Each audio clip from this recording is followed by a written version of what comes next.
ഹരേ കൃഷ്ണ. ഓം നമോ ഭഗവതേ വാസുദേവായ. എല്ലാ ഭക്തജനങ്ങൾക്കും ഭാഗവത കഥയിലേക്ക് സ്വാഗതം. ഇന്ന് നമ്മൾ പറയാൻ പോകുന്നത് സ്കന്ധം 3 22ാമത്തെ കഥയാണ്, മന്വന്തരം. അവിഭാജ്യ ഘടകങ്ങളുടെ അന്ത്യ അംശമാണ് പരമാണു. പ്രപഞ്ചഘടനയ്ക്ക് ആധാരം പരമാണുക്കളാണ്. ഒരു വസ്തുവിന് പരമാണുവിനേക്കാൾ ചെറിയ ഒരംശം കണ്ടെത്താനാകില്ല. ഒരു വസ്തുവും അതിൻ്റെ പരമാണുവും തമ്മിൽ യാതൊരു വ്യത്യാസവുമില്ല. പ്രപഞ്ചത്തിൻ്റെ അംശമായ പരമാണുവിനെ മറികടക്കുവാൻ എടുക്കുന്ന കാലം പരമാണുകാലവും സംവത്സരത്തെ കടക്കാൻ വേണ്ട കാലം മഹാകാലവും ആകുന്നു. 2 പരമാണുക്കൾ കൂടിച്ചേർന്നതാണ് അണു. അത് 3 ആയാൽ ത്രസരേണു. 3 ത്രസരേണുക്കൾ കടക്കാൻ വേണ്ട കാലം ത്രുടിയും 100 ത്രുടികൾ ചേർന്ന കാലം വേദവും ആകുന്നു. 3 വേദം ചേർന്നാൽ ലവമായി. 3 ലവം കൂടിയാൽ നിമിഷം. 3 നിമിഷം ചേർന്നാൽ ക്ഷണം. 5 ക്ഷണം കൂടിയാൽ ഒരു കാഷ്ട. 15 കാഷ്ടയാകയാൽ ഒരു ലഘു. 15 ലഘുക്കൾ കൂടിയാൽ ഒരു നാഴിക. 2 നാഴിക നേരം ചേർന്നാൽ ഒരു മുഹൂർത്തം. 6 7 നാഴിക സമയം കൂടിയാൽ ഒരു യാമം. 4 യാമങ്ങൾ കൂടിയാൽ ഒരു പകലും ഒരു രാത്രിയും ഉണ്ടാകും. 15 ദിവസം ഒരു പക്ഷം, അത് ശുക്ലപക്ഷം എന്ന പേരിലും കൃഷ്ണപക്ഷം എന്ന പേരിലും അറിയപ്പെടുന്നു. 2 പക്ഷം കൂടിച്ചേർന്നാൽ ഒരു മാസം. പിതൃക്കളുടെ ഒരു ദിവസം ഒരു മാസം ആകുന്നു. മാസങ്ങൾ 2 കൂടിയാൽ ഋതു. 6 മാസങ്ങൾ ചേർന്നാൽ അയനം. 2 വർഷത്തിൽ 2 അയനങ്ങളുണ്ട്.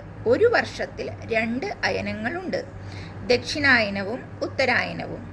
12 മാസങ്ങൾ കൂടിച്ചേർന്നാൽ ഒരു വത്സരം. 100 വർഷം ഒരു മനുഷ്യായുസ്. സൂര്യദേവൻ ഒരു വർഷം കൊണ്ട് 12 രാശികൾ ഉൾപ്പെട്ട ലോകത്തെ വലം വെച്ച് പ്രാണികളുടെ മോഹനിവൃത്തിക്കായി സ്വർഗാദി ഫലങ്ങൾ നൽകി സഞ്ചരിക്കുന്നു. ആ സൽപ്രവൃത്തിയെ സ്മരിച്ചുകൊണ്ട് നമുക്ക് സൂര്യനാരായണമൂർത്തിയെ ആരാധിക്കാം. കൃതയുഗം, ത്രേതായുഗം, ദ്വാപരയുഗം, കലിയുഗം എന്നീ 4 യുഗങ്ങൾക്ക് ഒട്ടാകെ 12,000 സംവത്സരങ്ങളാണ് ദൈർഘ്യം. കൃതയുഗത്തിൽ ധർമ്മം പൂർണ്ണമായും മനുഷ്യരെ അനുവർത്തിക്കുന്നു. ത്രേതായുഗങ്ങളിൽ 4/1 വർദ്ധിക്കുന്ന അധർമ്മം നിമിത്തം 4/1 ധർമ്മം ക്ഷയിക്കുവാൻ ഇടയാകുന്നു. അതായത് യുഗങ്ങൾ മാറുമ്പോൾ ധർമ്മം കൂടുതൽ കൂടുതൽ ക്ഷയിക്കുന്നുവെന്ന് സാരം. ബ്രഹ്മലോകമടക്കം എല്ലാ ലോകങ്ങൾക്കും ചതുർയുഗ സഹസ്രമാണ് ഒരു പകൽ. അത്ര തന്നെ രാത്രിയും ഉണ്ടാകും. രാത്രിയിൽ ബ്രഹ്മാവ് ഉറങ്ങും. ഉറക്കത്തിനു ശേഷം സൃഷ്ടി തുടങ്ങുന്നു. മന്വന്തരങ്ങളിൽ മനുക്കൾ, മനുപുത്രന്മാർ, സപ്തർഷികൾ, ദേവന്മാർ, ഇന്ദ്രൻ എന്നിവരെ സൃഷ്ടിച്ച് അവരോടൊപ്പം ലോകത്തെ രക്ഷിക്കുന്നു. ഓരോ മനുവും തങ്ങളുടെ വാഴ്ചക്കാലമായ 71 ചതുർയുഗ കാലം കഴിച്ചുകൂട്ടുന്നു. അക്കാലം അത്രയും ഭഗവാൻ സ്വാതീക രൂപം സ്വീകരിച്ച് അവതരിച്ച് മന്വാദികൾക്ക് കൂട്ടായി വിശ്വം സംരക്ഷിക്കും. ത്രൈലോക്യത്തെ മുഴുവൻ പ്രവർത്തിപ്പിക്കുക എന്നത് ബ്രഹ്മാവിൻ്റെ കടമയാണ്. ആ കർമ്മങ്ങളുടെ ഫലമായി തിര്യക്കുകൾ, മനുഷ്യർ, പിതൃക്കൾ, ദേവന്മാർ എന്നിവർ ജന്മമെടുത്തു. രാത്രിയായാൽ ബ്രഹ്മാവ് പ്രവൃത്തികൾ ഉപസംഹരിച്ച് തൻ്റെ ശരീരത്തിലേക്ക് ലയിപ്പിക്കുന്നു. പിന്നെ ശാന്തമായി നിദ്രയിലേക്ക് കടക്കുന്നു. രാത്രി സമയത്ത് ത്രൈലോക്യം മുഴുവനും ഭഗവാന്റെ യോഗനിദ്രയെ തുടർന്ന് അപ്രത്യക്ഷമാകുന്നു. ത്രിലോകങ്ങൾ സംഘർഷണാഗ്നിയിൽ കത്തിയെരിയുവാനുള്ള മുഹൂർത്തം അടുത്തു.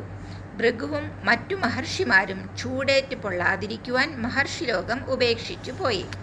സമുദ്രങ്ങൾ ക്ഷോഭിച്ചു. പ്രളയജലം തിരയടിച്ച് ഉയർന്നു.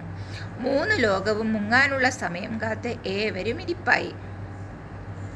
സനകാദികൾ ഭഗവാനെ വാഴ്ത്തി സ്തുതിച്ചു. ക്ലേശനാശകനായ ഭഗവാൻ യോഗനിദ്രയിലമർന്നു. പകുതി അടഞ്ഞ കണ്ണുകളിലേക്ക് നോക്കി മാമുനിമാർ വേദമന്ത്രങ്ങൾ ഉരുവിട്ടു. അഹോരാത്രങ്ങൾ ഒന്നിനു പുറമേ മറ്റൊന്നായി കടന്നുപോയി. ബ്രഹ്മാവിൻ്റെ 100 സംവത്സരം തികയാൻ ഇനി 2ാമത്തെ പരാർത്ഥം മാത്രം ബാക്കിയാണ്, ബ്രഹ്മകൽപ്പം. പരാർത്ഥത്തിൻ്റെ ആരംഭത്തിലുള്ള ദിവ്യമുഹൂർത്തം. ആ പുണ്യമുഹൂർത്തത്തിലാണ് ബ്രഹ്മാവ് ജനിച്ചത്. പെട്ടെന്ന് ബ്രാഹ്മശബ്ദം പുറത്തു വന്നു. ജ്ഞാനദീപം ആരോ തെളിയിച്ചു. ആ വെളിച്ചത്തിനിടയിൽ നാഭീപത്മം പ്രകാശിച്ചു. രണ്ടാം പരാർദ്ധത്തിൻ്റെ ആരംഭത്തിലൂടെ വരാഹകൽപ്പം ജനിച്ചു. ഭഗവാൻ വരാഹരൂപിയായി അവതരിച്ചു. കാലം സർവസമർത്ഥമാണെങ്കിലും ഭഗവാനെ നിയന്ത്രിക്കുവാൻ ശക്തമല്ല. ദേഹഗേഹമിഥ്യാനിമാനികളെ നിയന്ത്രിക്കുവാൻ കാലത്തിനു കഴിയും. ഭഗവാന് ബ്രഹ്മാണ്ടം പരമാണു തുല്യമാണ്. സർവശ്രേഷ്ഠനായ ഭഗവാന്റെ പരമമായ സ്വരൂപം തന്നെയാണ് അക്ഷരബ്രഹ്മം. ഹരേ കൃഷ്ണ. അപ്പോൾ എല്ലാവർക്കും ഇത് മനസ്സിലായി എന്ന് വിശ്വസിക്കുന്നു. നമ്മൾ ചെറിയൊരു കാര്യം പറയാന്ന് വെച്ചാൽ, നമ്മൾ മനുഷ്യന്മാർ ചെറിയ ചെറിയ കാര്യങ്ങൾക്ക് വേണ്ടിയിട്ട് നമ്മൾ ഒരുപാട് അഹങ്കരിക്കുന്നുണ്ട് അല്ലേ. അപ്പോൾ ഈ ബ്രഹ്മാണ്ടത്തിനെ പറ്റിയിട്ടൊക്കെ നമ്മൾ ജസ്റ്റ് ഒന്ന് ചിന്തിച്ച് കഴിഞ്ഞാൽ, നമ്മൾ ഒന്നും ഒരു പരമാണു എന്ന് പറഞ്ഞാൽ ഒരു അണുവിൻ്റെ അത്ര പോലും നമ്മൾക്ക് ഒരു സ്ഥാനമില്ല ഈ ഭൂമിയിൽ അല്ലേ. അപ്പോൾ പക്ഷേ എന്നാലും നമ്മൾ ഇത്രയും വലിയ ബ്രഹ്മാണ്ടത്തിൽ, ഇത്രയും ചെറിയൊരു ഭൂമിയിൽ, ഇത്രയും ചെറിയൊരു സ്ഥലത്ത് ചെറിയ ചെറിയ സ്വത്തുക്കളൊക്കെ കണ്ട് നമ്മൾ എന്താ പറയുക, മറ്റുള്ളവരെ ഉപദ്രവിച്ചും മറ്റുള്ളവരുടെ സമാധാനം കെടുത്തിയും ഒക്കെ നമ്മൾ അഹങ്കരിച്ചുകൊണ്ട് ജീവിക്കുകയാണ് അല്ലേ.